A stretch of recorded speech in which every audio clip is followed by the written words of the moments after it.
Let's pray. Heavenly Father, make our hearts and souls a place where your seed can sprout and take root. In Jesus' name, amen. I went by Mangiamo's by 604 the other day. I love their Italian food, but no more. Closed, all gone. So is DB Grill and Latour and Capellet. And going back a few years, Yum Yum Tree, Tony Roma's, Perry Smorgy, and Don Ho's. Whenever you show up at a place that you loved and it's closed, you ask, what happened? You see, it's one thing when you go there all the time and you're the only customer, but it's another when you go there and the place is always full and the service is good and the food is good.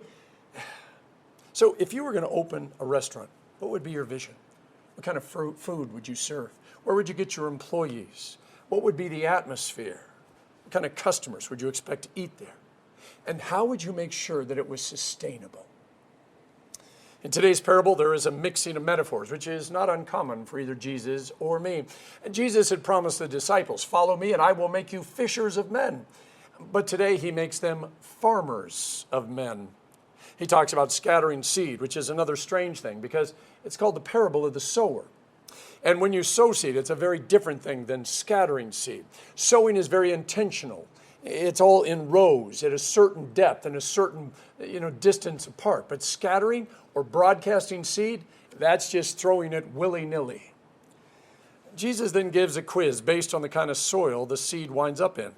His point is to get the disciples to reflect on the kind of soil that they hope to be so that they can hear and understand the word and bear fruit 160 or 30-fold.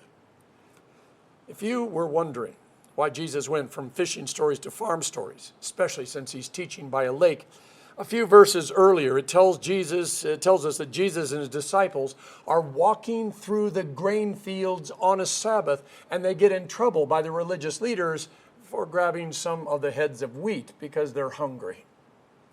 Now, in Capernaum, right next to the Sea of Galilee, is Sower's Cove, also called the Bay of Parables. Do you get it? When and why the cove was named is a bit of a mystery, but I'm sure it made sense to the tourist guides who named it. Just like all the spots around Oahu, Sandy, Shark's Cove, Chun's, Bonsai, and Off the Wall, that make perfect sense to those who surf there. Now, using images of a farmer, seeds, and soil, Jesus lists the reality of the disciples' everyday lives and spotlights the possible results as they preach the gospel. The different soils and responses point out differences among people and how they receive or reject God and his teaching.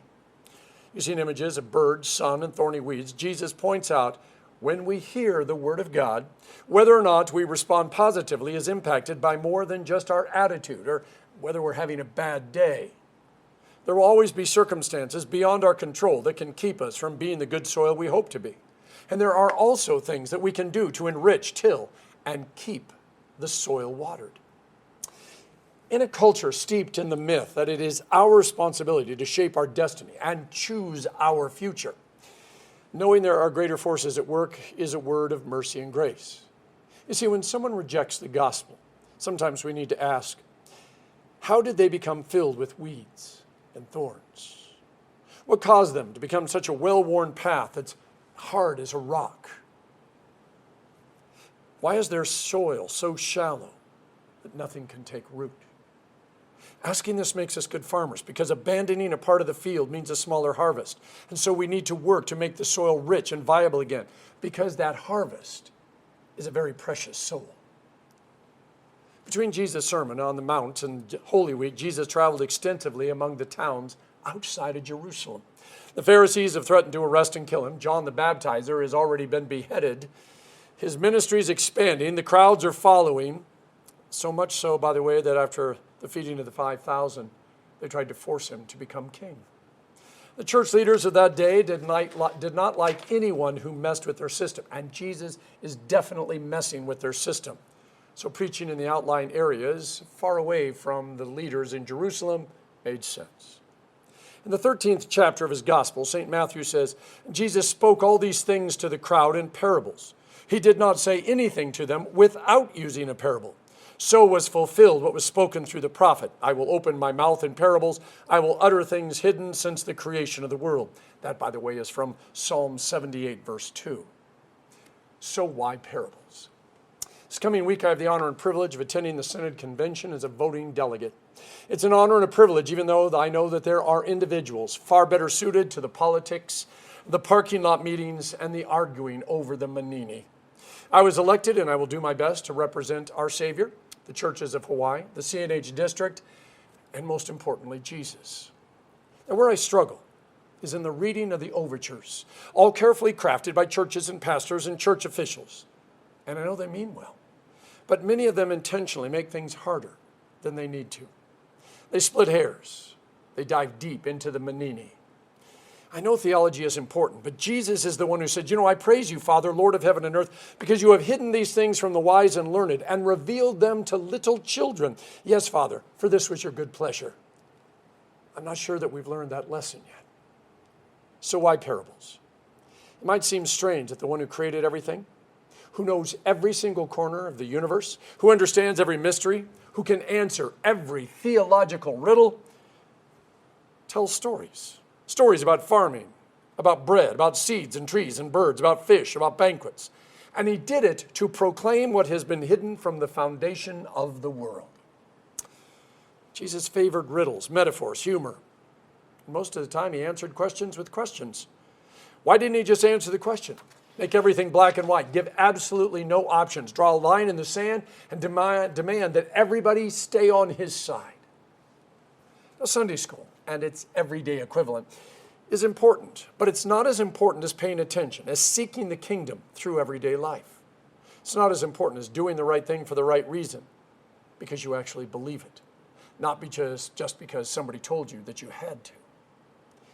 Jesus said he didn't come for the rich, the educated, or the perfect. He came for those with listening ears and open eyes, those who were hungry for righteousness and thirsty for God, who are not yet comfortable with all the metaphors and similes, almosts, not yets, but want to be. Those who by faith are content to accept without fully understanding, because God has given them the gift of faith. Jesus' disciples had dirt in their fingernails, flour in their hair, sheep poop on their sandals, and they smelled like fish. Many were not educated. They were honest, everyday people. There were a few who were scholars and leaders and professionals, but in the beginning, most were not. I asked AI to tell me what grade level Jesus taught at, using his words, his concepts, his stories, his language. And it came back with 4th to 6th grade level. That makes sense. You see, Jesus didn't just teach in the synagogues, but also in the marketplaces, in public spaces, and in pop-up revivals. He met with the poor and the lost and foreigners. He could hold his own with the brightest and the best, but he could also sit with a child and explain to that child the kingdom of God. In Matthew 13, Jesus packs a bunch of parables together, all of them about Jesus' favorite subject, the kingdom of God. The kingdom is right here. The kingdom isn't some far-off place you go to when you die. The kingdom is at hand, he said. It's among us and beyond us. It's the now and not yet. It's the wheat growing in the midst of the weeds, the yeast working its magic in the dough, a pearl that's growing inside the oyster. It comes and goes in the twinkling of an eye, and you better pay attention because you don't want to miss it.